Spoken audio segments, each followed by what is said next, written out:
Hey, what's up guys? So today I'm gonna give you guys a bit of an update on my Esper control deck for the modern format and kind of give you guys some details about certain things I've changed about the decks and how well I've been doing with the deck and performing with it and certain matchups I play against, and yeah, just kind of an overall overview of the deck after a lot more testing and a lot more gameplay since the last update I did about a month ago. I want to say, and yeah, since I don't play Magic online, I don't really have any gameplay videos of that. Unfortunately, I would like to get into Magic online, but it's just a little too much money for an online format, and so yeah, I'm stuck playing Magic, which sounds ironically good and bad. But anyways, so yeah, you're just gonna have to take my word for it. I don't really have any proof, of like my performance and all that stuff. So um, take it as you will. So yeah, let's go ahead and just jump into it. I haven't made too many changes to the deck. I made maybe about 5 or 6 different new selections of cards and kind of been testing that out. That's how I like to build my deck. I like to build the deck with like a base idea of what it's gonna do. I pick a couple of cards I think are gonna work, and then play around with that. If I don't like it, I take it out. You know, put new stuff in, and then I go from there and just keep playing the deck. I played well over 30 games with this deck so far since the last update. I've been going to basically every week. I've been going out to play 1 or 2 locals every week when I can. Uh, Especially like right after work, sometimes I would just head out to my locals and they play kind of late at night around right after a lot of people get off of work, or on the weekends if I go out with my friends we'll go play modern, and so I've gotten plenty of play testing in, and yeah, this is kind of like the general update for the deck.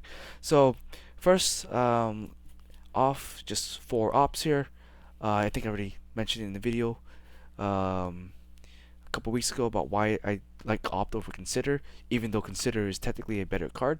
Uh, Kind of just 2 quick things. I don't like milling myself in this particular deck just because of the way I cyborg in this deck, and I play a lot of 1-ups in the deck, so I don't generally like to mill with the deck. And I also like to keep information hidden from my opponent unless I need to reveal it to them.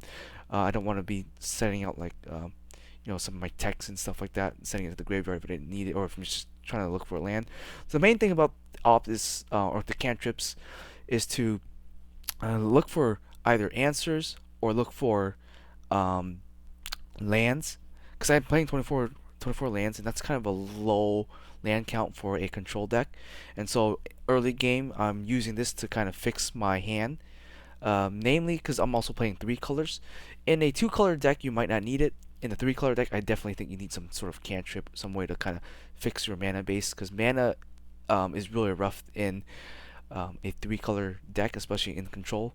Especially if you're gonna do like counter spells, Archmage Charm, you really need that mana to be fixed really as soon as possible. And also, I'm playing it because I'm playing Snapcaster, which kind of turns my Snapcaster into kind of like a Shark Typhoon, I guess, a slightly better Shark Typhoon. I wanted to say. So yeah, that's why I'm playing the ops. That's just the main couple reasons you want to think about. It doesn't really matter too much, I guess, in which cantrip you choose to play. In my opinion, I think opt for this deck is definitely better than consider, or like thought scour, or something else. Maybe serum vision or something you can play, but I like instant speed, cantrip that gives me a selection and helps me dig further into my deck. So that's why I play opt here. The second main change is I bumped prismatic ending to 4 copies instead of 3. Every time I see this card, it's pretty good. I like everything about it. Only thing I don't like is that it's a sorcery speed, and that it's a tempo loss when you do play it. So those are the negative side. The plus side is it answers all sorts of threats, except for anything that's higher than CMC4. So those are the kind of just quickly reiterate what I'm trying to say, or condense it, I guess. Plus, um, positive it is it answers anything. It dodges available summoners, and it's cheap and efficient, and yeah, just hard to uh, outplay it. Negatives is it's a tempo loss because you're spending quite a lot of mana. It's not very efficient in mana to do certain things to kind of remove certain cards. Um, it is sorcery speed, which can kind of be detrimental sometimes, especially if you're playing against a deck that uh, can dodge sorcery stuff. So that's kind of like the negative of it. But otherwise, other than that, it's just a fantastic card. And I decided to basically cut down on the Fatal Push because I was playing 3 Fatal, 3 Prismatic, but I decided to cut down on the Fatal to play the 4th copy of Prismatic. And I've been working pretty well with me. It's been kind of getting rid of threats that I have to deal with that I can't normally deal with Fatal Push, namely being enchantments and artifact. So it gets rid of like Pithing Needle, gets rid of Blood Moon for me, gets rid of like amulets and stuff like that for and kind of disrupts my opponent's strategy.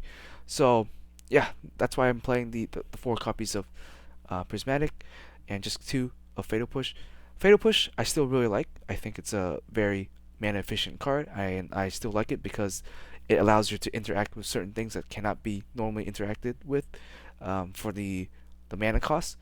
Namely, like if your opponent tries to dash in the Ragavan or to make like constructs off of Urza Saga and they're gonna attack into your Planeswalker, you need some way to kind of defend your Planeswalker. Because Teferi, baby Teferi can't really defend himself that well. Big Teferi, untaps your land, but can't really defend himself very well either. So, yeah, Fatal Push to kind of interact with some of that. I do miss the 3rd copy sometimes, but I think with my other card selection choices, I think this early game is good enough to kind of take care of most threats early game, and my um, later half of my deck can deal with the bigger threats like if they get out like an amulet or a Primeval Titan or maybe like a Croxa or something like that. My cards in my later part of my deck will take care of that. So yeah, um, pluses of Fatal Push, you don't lose out on tempo as much, and its instant speed can interact with a lot of things. Can interact with manlands too. Manlands are very hard to deal with if you're not prepared for it.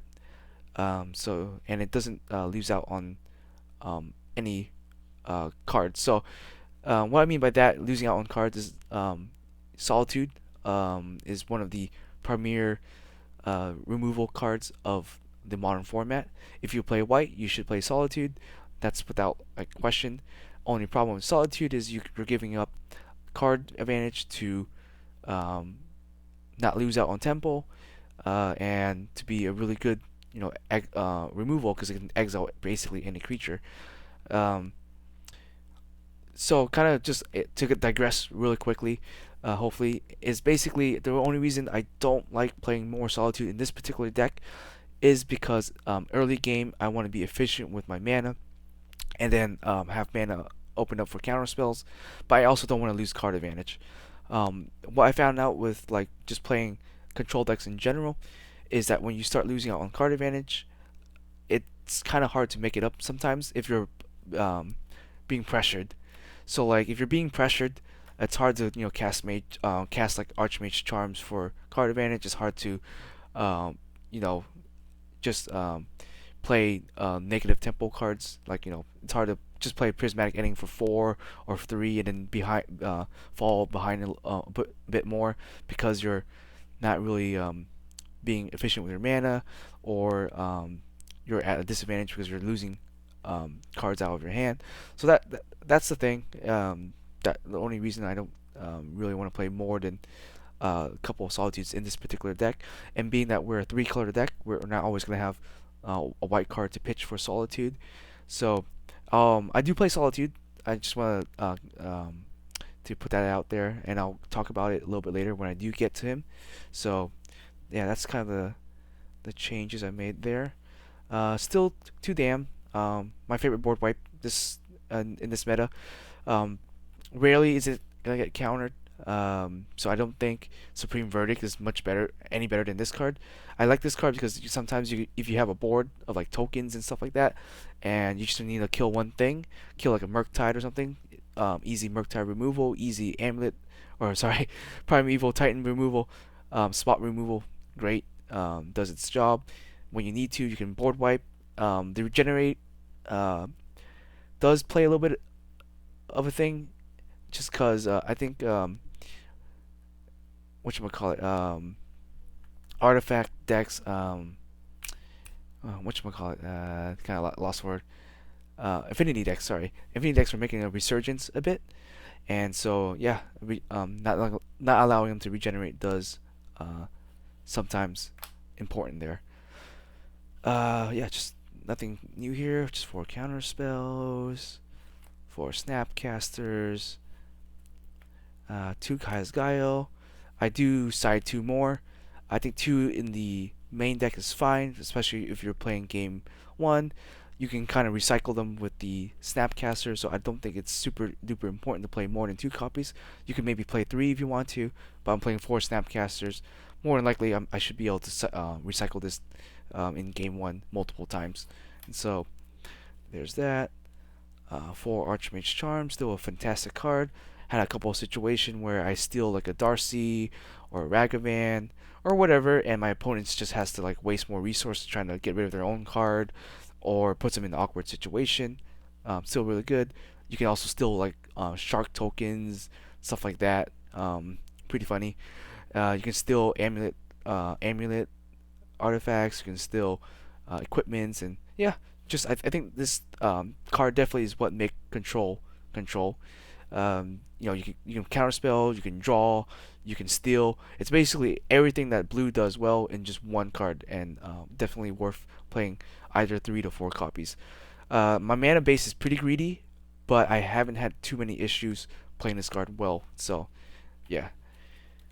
One thing I did do is I bumped up the fairy to 4. Um, it also supports my prismatic ending because it does make prismatic ending instant speed.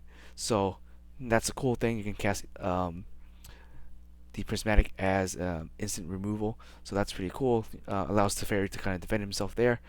Yeah. Great thing about him. He's not so great in some super heavy aggro matchup, but he's great in a bunch of other matchups. I generally use him to kind of bounce Urza Saga or the construct tokens, stuff like that. Um, he's great for locking your opponent's interaction out, uh, or like if you're playing against a Cascade deck or something like that. Really good. I definitely use him against green to kind of lock him out of Veil of Summoners because obviously my deck is blue black decks are weak to Veil, so you gotta be prepared for that. So bumped him up to 4. I like him over certain other planeswalker because you can just drop him, you can just cycle him, and he still has a static ability, which is great. And if they have to waste removal on him, that's perfectly fine. He's strong in the mirror match in any control matchup. If you can resolve your Teferi first, from there you should just be able to win the game. No reason that you should be losing if you do resolve Teferi and you can protect him with your counter spells. Uh, I cut out the second command here. Just playing the one command now. Command used to be better when you had that land that was able to kind of return command back to the top of your deck and just kind of loop it. But now since that land is banned, and since the mid-range to low-range decks are the most popular type of decks you'll face, Cryptic is not that great anymore. It's really expensive. You don't want to be like spending 4 mana to counter a Darcy or to counter a Ragavan or a Thoughtseize or something like that. Half the time I use Cryptic just to cycle it. To be honest, I'll just go Cryptic. I'll choose to return one of their lands to their hand or something, and then just draw one. So it's not that great. Definitely not as strong as it used to be. I'm playing the one because sometimes there are fringe things that you need to return with or with the returning ability part, and the fact that I'm playing four four Snapcasters should allow me to at least cycle this an additional time. So that's why I don't think you need more than just perhaps one, if not 0. A new card I got in here is Memory Deluge. I haven't yet to really got to test out this deck, or sorry, to test out this card yet. A couple of times I did just proxy it just to play against my friend, and I thought it did pretty well.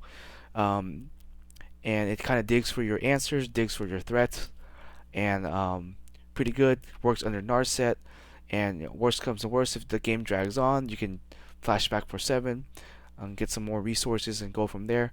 Yeah, just an overall great card. There's an argument you could even cut out the Cryptic completely and just play a second copy of Memory Deluge. I do feel like I have a lot of draw cards in the deck already, so I don't feel like I need to play more than one, but I definitely think it's one of the best 4 mana draw 2 type of cards. I cut Jace down to 1. Jace definitely not that great this format, not that powerful. He's definitely a tempo loss. You have to be really careful when playing with him. If you just drop him willy-nilly, he's going to lose you the game because you're going to be basically spending 4 mana to brainstorm, and that's not great. So he's weak to Bolt. He's weak to a lot of things. He's weak to Darcy. He's weak to Unholy Heat. Just removal in general. He's very fragile. You don't want to drop him when your opponent has like 3 or 4 cards in their hand. You want to drop him when they're running out of gas, running out of steam, or you have some way to protect him. I do play him because there's a few times where you need a secondary win condition, and his ultimate is a win con. So that's why I do play him. And so, yeah, just he's still worthy of being played in Modern, but he's definitely not as strong as he used to be, considering how many threats you gotta deal with nowadays. And dropping him on turn 4 is not gonna win you the game. It never has won me the game. Dropping him later in the game will seal the deal, but dropping him too early, just he's most of the time just like a 4 mana draw 1 card deal, and that's not too great. Same thing to Fairy here. Him, if you can resolve him, you can protect him, he will win you the game. I have almost always won my games when I have resolved Teferi, and that my opponent can't remove him, either through attacking or through like Unholy Heat or something like that. Resolving him has always won me the game, so I still think he's perfectly the best win con in this deck. I haven't really got the chance to alter with him. Most of the games, they usually my opponent will end up just scooping after him plussing 2 to 3 times. They'll just scoop and we just move on to the next game because they know once he resolves and they have no answer, I'm just gonna be able to protect them, and we're just basically they're just gonna be playing like 2 or 3 cards behind each turn, and from there they know that there's just no way of outing the Teferi. So yeah, the best win con in the deck. And the one card I did pick up is the Solitude. So Solitude, I play him not like how you would normally play him. A lot of people play 4 copies. They'll use him as early removal. They'll use him as whatever. That's great. I think that's the best part about him, is using him as early removal. Just my play style, I hate 2-for-1ing myself. I really do. And so most of the time, I'm playing him. I'm actually hard casting him. This last weekend, I played 4 different games, and I hard casted him maybe 5 times, and maybe invoked him 1 time. The only time I ever invoked him was I was playing against a combo deck, and they had Ballista, Walking Ballista out on the board, and I tried to Fatal Push it, and they go Veil of Summoners or Veil of Summers, and then I had a lot of cards in my hand, so I decided to just invoke him at that point, just to get rid of the Ballista before they can combo off. So yeah, very few times have I actually invoked him. I usually just go ahead and hard cast him, get him on the board, start whacking things with it, start healing up. The main thing he's here for is to kind of keep me in the game long enough so I can drop Teferi, I can drop other stuff without being afraid of just dying to like a bolt to the face or something like that. So he's here to extend my life in the game, to actually play. I might look to pick up a second copy. Right now though, after playtesting this weekend and whatnot, I think 1 was fine. I've made good work with him, and he did his job. I didn't feel like I need to play more than 2 copies or even 1 copy. So yeah, and plus the fact that I'm playing Snapcasters, Snapcasters combos better with like Prismatic or Fatal Push as sort of like a removal or dam or something like that, rather than and also I'm playing Kaya's Guild. So Kaya's Guild kind of overlaps with Solitude, because Kaya's Guild you can pay 3 mana to force him to sack something and exile it, and that kind of has the same effect here. Or you can sack their creature and create a token and be up on tempo, and that's why I feel like I don't need more than 1 or 2 copies of Solitude, because it overlaps with both Snapcaster and overlaps with Kai's Guile. So that's just my opinion. I do find out in a lot of situations I actually don't have a white card to pitch with him too in this particular deck. So um, that's just from my play testing. So yeah, I'm just gonna keep it at 1 for now. Next card I picked up here that I kind of want to make a quick note on is Hall of the Storm Giants. I haven't really got to test play this card yet. I've mostly been playing with the Celestial Colonnade, and I do play both. And Celestial Colonnade has definitely won me a few games. Um, Definitely applies a lot of pressure, and I use them as blocker too. Sometimes what I'll do is I'll kind of mind game my opponent. I'll draw a card, look at my hand, and just pass turn without doing anything. And oftentimes they think, oh, he's just got a counter spell or something like that. We'll just enter combat and attack. And I'll just go. Um, if they're attacking with something that can be easily blocked, I'll just animate the Celestial block and then um, be up on cards because of that. I had a game where my opponent had a Solitude on board, and I had a big Teferi that was either at 1 or 2 loyalty. Yeah, he just went, okay, I'm just gonna attack the Teferi without really thinking, I guess. I wouldn't say he wasn't really thinking, but I guess he wasn't really expecting for me to use Celestial to kind of animate it and block the Solitude, and that's how I was able to kind of steamroll from then on, is by just getting rid of his threats on the board, and then using Solitude or calling on my turn to kind of beat them down with it. The reason why I play one of each is because I had people actually Pithing Needle this thing. It's kind of funny. Yeah, I had a couple of Urza decks and stuff like that, or Urza, Saga, Sack, and then Pithing Needle. They'll actually call this card. So that's why I don't want to double up on him. And I also think this is also good because this hits for 7 damage, which is a lot. So this can technically close out the game a little bit quicker versus Colonnade. I did take out the uh, the Castle Vantris for uh, the hall here, because what I found with playing with Vantris is the only time I ever activate Vantris is when I'm really behind, and if I'm behind, I'm just gonna end up losing anyways. So instead of trying to search for a threat or an answer, I'd rather just be the aggressor at that point. If I'm on a losing end, I'm just gonna go ahead and double down and be the aggressor and just attack. I'd rather just attack and try to close out the game rather than stall out the game a little bit more to try to find my answers. I found that it wasn't that great, so I end up just taking out the Castle Vantris, and now I'm playing the Hall of Giants. The cool thing about Hall of Giants is if you draw it early in the game, you can just play it. It won't come in tapped. Later in the game, it's just acts as like a colonnade, comes in tapped. That's fine. Late in the game doesn't really matter too much. But yeah, early in the game, if you draw a colonnade or a hall, you just want to play it as soon as possible. And yeah, cool thing about this thing also is I had someone fatal push this, which is kind of funny. Um, the hall is a lot harder to remove. He's more of a mana commitment, but it also forces your opponent to invest more cards or more resources to try to get rid of this thing.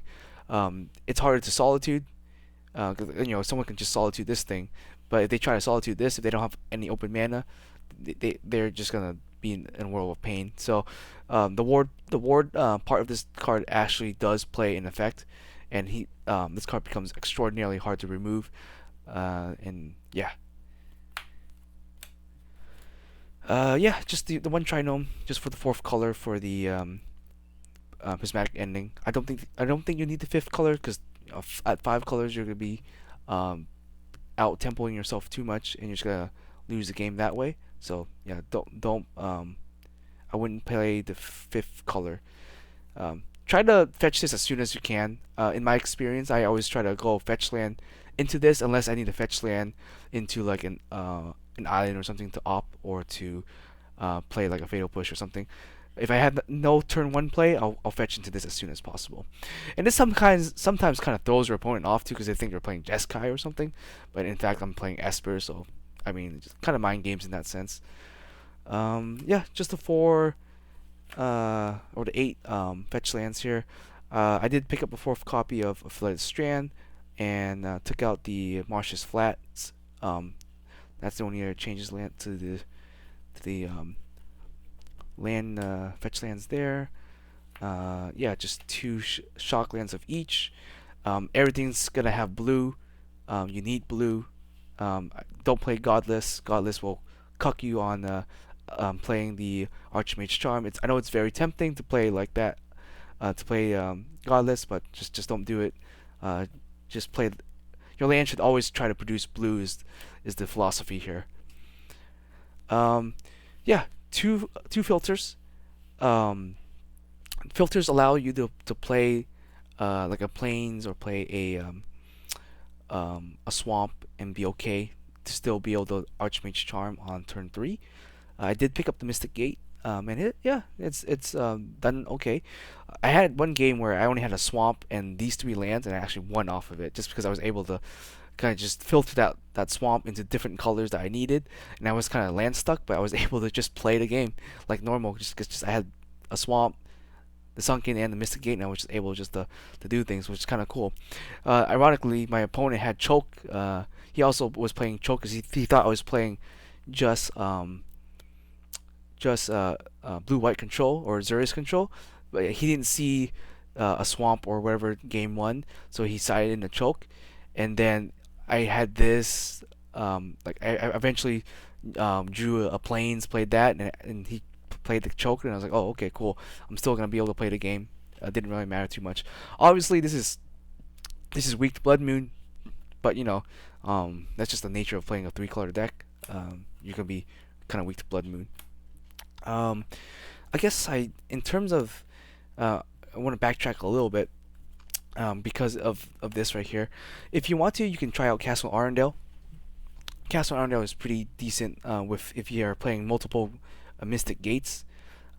Castle Arundel might be a little bit better than one of these because you are making a token and the token stays, so your investment of mana is actually generating you some physical advantage, where these don't really generate you any physical advantage because they're just mana lands. They attack and they become a land again. But I just like these because they close out the game a lot quicker than a bunch of 1/1 tokens that can be trump blocked, for example. And you can still use these. You can still use these to block if you need to. I also use these to get rid of opposing Teferis, the 3-mana Teferi or opposing Planeswalker that I need to be able to remove. I can just animate this and just run over the Planeswalker. So that's another utility of the man lands, and they're very hard to interact with. A lot of people aren't playing Fatal Pushes anymore. They're playing like Bolt, or they're playing Prismatic Ending, and neither of those cards deal with this. That's the best thing about it, is that you can animate these things, deal damage, and then just keep doing that. If they have like lightning bolts, or they have like fatal ending, or they have like something else like Unholy Heat might be able to deal with the Celestial, but it won't be able to deal with the Storm here. Actually, nothing really deals with Storm except for Fatal Pushes, in my opinion. Like the more I play, especially my friends who's playing Hall, because I'm playing Fatal Pushes, I'm able to deal with his Hall, but when it comes around, like he can't deal with my Hall because he's not playing black. He has really no way to kind of instant speed removing this efficiently. Because even if you are able to get like 3 bolts or 4 bolts or something like that, right? Each time you cast a bolt on this, you have to pay 3 mana. There's no 1-card removal that you can really do on this that is that efficient besides Fatal Push. Yeah, you can like I mentioned, you can Solitude this thing, but you're losing a card and you're spending 3 mana to try to get rid of this. I guess Kyle's Guile is ironically a pretty good way of dealing with this if you are playing Kyle's Guile like me.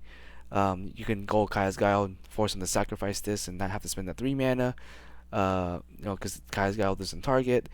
Um, that's the other way to deal with it. But no one else is really playing Esper, at least in my local area. So uh, yeah, great card there.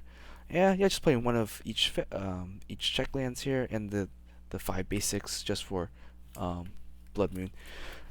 Okay, moving along. Um, just kind of going quickly over my side deck. Not much has changed. I got the two Sanctifier, Rest in Peace, Dovin's Veto. Haven't really got a chance to side in Dovin's Veto, namely because no one else in my area plays combo as much or has played control. So Dovin's Veto can kind of be anything if you feel like you can use this space a little bit more efficiently. Uh, 3 Aethergust, I love this card. This card is absolutely a beast of a card. I might even bump it up to 4, but I think 3 right now is okay. In my area, almost everyone is either playing red or green, or a combination of both, like a Jund deck. And so Aethergust strong against Veil. It's great against Termagoyf. Great against burn cards, burn decks. Basically, it answers everything that you want it to do, and it answers elementals. They have Cavern of Souls. Cool, doesn't matter. They cast like a Fury. They cast an Endurance. Return it back to their top of their deck, or bottom of their deck, or they cast Omnath. Here you go. You can eat another Aethergust. You're playing against Grixis, same thing. Obviously no one's really playing Nicobolas, but if they are, you can Aethergust that, or a Fury or something like that. You can Aethergust the Fury. Another good target is Primeval Titan. This my deck definitely has a tough time with Primeval Titan because they have the Cavern of Souls, they have the Veil, or they have like Pack of Negation or something like that. Um, it's very hard to stop Titan from coming out onto the board and just being able to get its value. So you Aethergust it, kind of like the perfect way to get rid of Titan without and kind of dodging both the Cavern of Souls and dodging the Veil of Summers. So Aethergust definitely really good side deck card. And definitely I'll even take out counter spells just to put this in during games 2 and 3. So yeah, one of my favorite side deck card right now. And I guess it kind of depends on your local meta, but I think almost everyone is playing green or red. Because red is just good because you have all those good 1 mana drop cards like Ragavan, Unholy Heat, Darcy, or they're splashing in green to kind of ramp themselves up. Green is just a great color in general, and so yeah, Aethergust definitely just top tier side deck card. This is the card I'm trying out that is kind of hidden under the rocks. Is the Arvin Mind Sensor, or Avon Mind Sensor, sorry. The reason I wanted to play this is because, like I mentioned, Titan decks. My area, like even just yesterday, there were just 3 Titan players. I didn't play against them. Yesterday I played against 3 Lurrus decks and a Heliod combo deck. And I went 4-0. So I went undefeated yesterday. Like I mentioned, this deck destroys Lurrus deck. Like I haven't lost any game against Lurrus decks. I'm very confident about my me being able to play against them. They might have really good 1 mana threats, stuff like that. That doesn't matter to me. I was able to kind of just play through all of that and beat them. So, but yeah, like I mentioned, Titan is just very hard for this deck to beat because you're not really applying that much pressure. And so if you're just sitting there waiting to counterspell their cards, it's just gonna be too late because they're Druid, they're Azusa. They'll go like Cavern of Souls.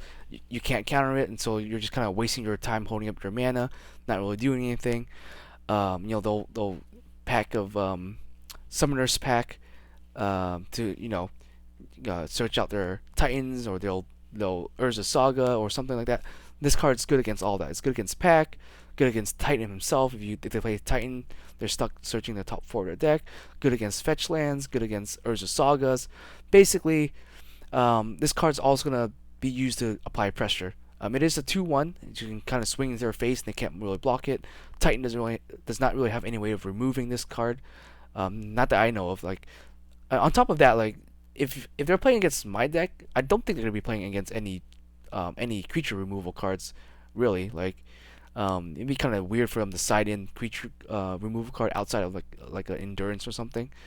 Yeah, they're not gonna really be playing anything that removes your creature. So I think Aven Mind Sensor is gonna be the way to go here. Um, in that sense, I'll digress a little bit. Like during one of my games against a Titan player, during game two, I just kept Kaya's guiling his Titans because I knew I couldn't stop Titan from coming out because he has the Cavern of Souls and all that. So instead, I let the Titan resolve and I just go Kaya's Guile before he attacks or during his end phase, make a token, start smacking with the token. I started animating my colonnade, going to town on his face, and then basically during one point he had to Piffing Needle my um, Celestial because he was actually at a lower life total than I was, and I was about to swing in for game. Luckily, I had a Teferi, or I think I had Teferi or Prismatic Ending. I got rid of the Needle, and then just attacked him for game with like my a bunch of 1/1 tokens and my Celestial in the air, and he just couldn't block it. So same idea here. That's what I'm gonna focus on is to try to beat Titan by being the aggressor rather than the being the control deck. So definitely gonna want to try this out. Yeah, and then just kind of the rest of the the, the graveyard, the Kaya Simp crew here. Basically, yeah, this is how I kind of win against all the Lurrus decks. I played maybe so far 8 different variants of Lurrus decks, and I've won against all of them, which is very like cool. Like I wasn't, I'm never against one of the top tier decks, of the format. Like being able to consistently win against them, has like I'm pretty proud of that. So, um, let's see. I played against 4-color Lurrus. I played against Rakdos Lurrus. I played against Jun Lurrus. I played against Grixis Lurrus. So those are like the 4 main variants I've played against, and um, yeah, and I've done extraordinarily well against all those decks because of this package right here. So it seems like a lot. It seems like you're oversiding, but I think that's very important, especially in my local meta. Oversiding means that you can always ruin their strategy no matter how much outs they play. They can't out everything that you're playing.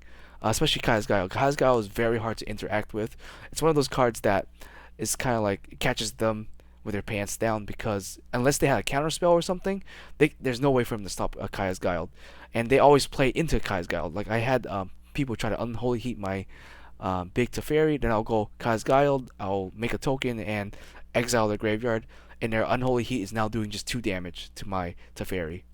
Uh, so yeah, that's Kaya's Guile. Just kind of like you just have to know when and how to use Kaya as a utility card, and it works against like I mentioned, it works against Titan decks. Like you can just use this as removal.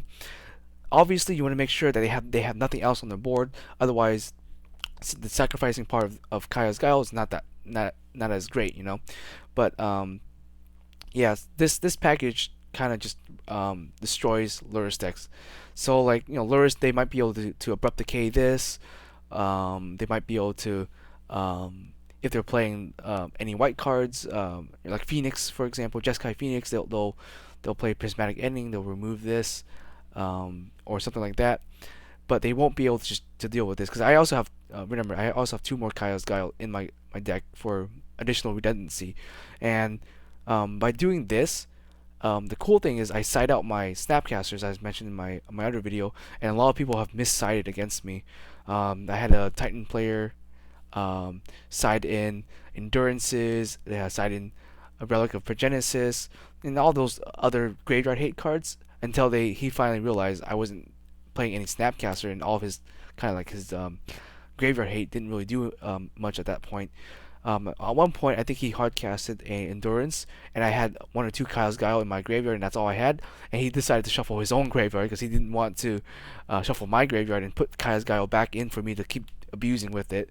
And so he was like, "Yeah, I'll just shuffle my own graveyard rather than target my graveyard," which was kind of funny.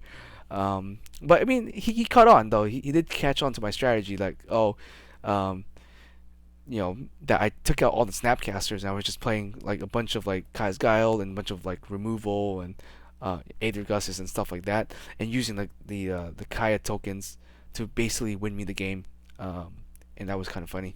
So yeah, Kaya's the 3 mana Planewalker is still really good against non graveyard centric decks. Against Titan decks, I'll play her to kind of try to remove the tokens or remove like Urza Saga tokens, stuff like that. Obviously, she's not gonna be that great, but I mean, you can still use her utility there. Um, so this type of side, I love siding against Phoenix because I've played against Izzet and Jeskai Phoenix, and this type of side wrecks them.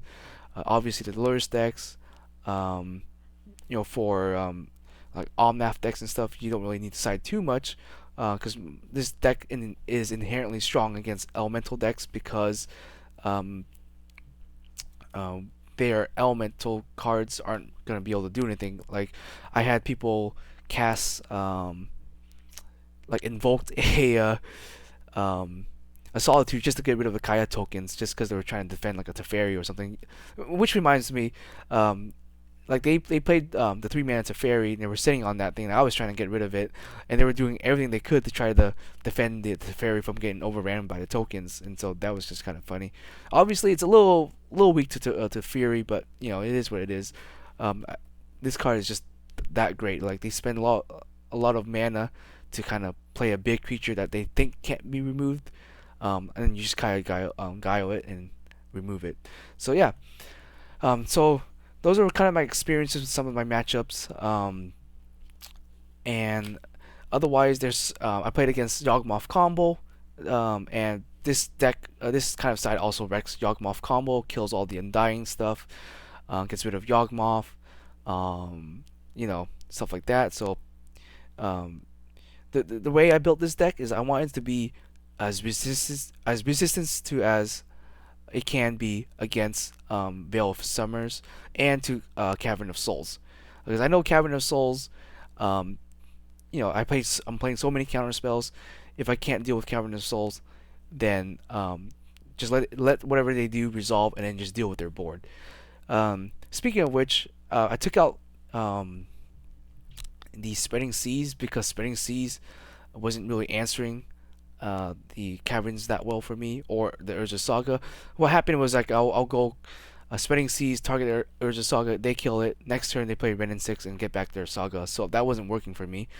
Cavern of Souls, if I target Cavern of Souls with the Spreading Seas, and they play like a Simic Growth Chamber or something, bounce back the Cavern of Souls, and my side, that was kind of useless. So I figured, what, screw it. I'm not gonna bother attacking their lands. I'm just gonna attack whatever they try to put on the board and just deal with that way. And this card definitely has paid a lot of dividends, and I really like this card. I think that's the main reason why you should play black over just Azurius. The other thing is Azurius control. They rely on Chalice of the Void to kind of take care of everything. By no means Chalice is a bad card. I just don't want to have my entire strategy ride on Chalice or seeing Chalice early game to deal with my opponent. I'd rather be more reactive and kind of deal with their boards with stuff like this, rather than playing Chalice on turn one and kind of hoping it sticks. Um, a lot of players nowadays, they have adapted to playing around Chalice, and so I don't think Chalice is as strong as it used to be. Given that people are playing Abrupt Decay, they're playing Force of Vigor, they're playing Artifact Hate and stuff like that, and so, or like Stoning Silence, or obviously Stoning Silence doesn't work against Chalice, but at least from what I've seen, that's kind of the way that people have been going. And I think while blue white control is still good, it just, for me, it doesn't have enough answers to everything, especially because you're kind of locked into just relying on solitudes to kind of answer your opponent's board and the ending, which I think is generally good enough for most things, but it's in the long game. Um, the more you play, you're gonna be losing resources because you're not really dealing with their graveyard. And I think by controlling the graveyard, you can easily control the board as well. In my experience, Darcy, Tormorgoyf, things like that, they don't really do much if they have nothing in the graveyard. Like I just get rid of their graveyard. Their Tormencore is 0/1, or like a 2/1 or 2/3 or something like that. Easily manageable. Same thing with Darcy. You turn her off, she's a 1/1. Yeah, they scry whatever. They have to spend more time to try to build up that Darcy. Gives you more time to search for answers and threats and stuff like that to deal with their board state.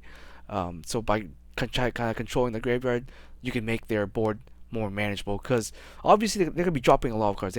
It's all a bunch of 1/1s, and you can't really outrace the 1/1s. You can just make them less effective while trying to buy time to kind of build up your resources to deal with their threats efficiently with either fatal pushes, prismatic endings, to fairies, stuff like that.